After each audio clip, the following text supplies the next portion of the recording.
Pane chitiko chinoitika muri Zimbabwe tichiona kuti tiri kubva zvedu panapa mu Sadc Summit paweekend apa.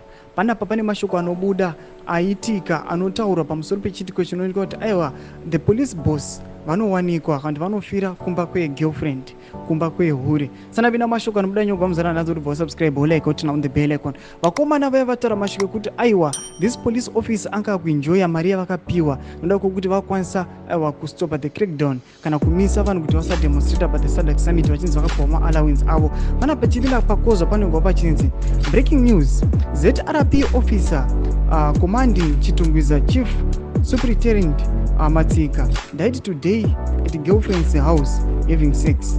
Junior officers say he died spending Sadc Summit allowance, which these junior officers did not receive as promised.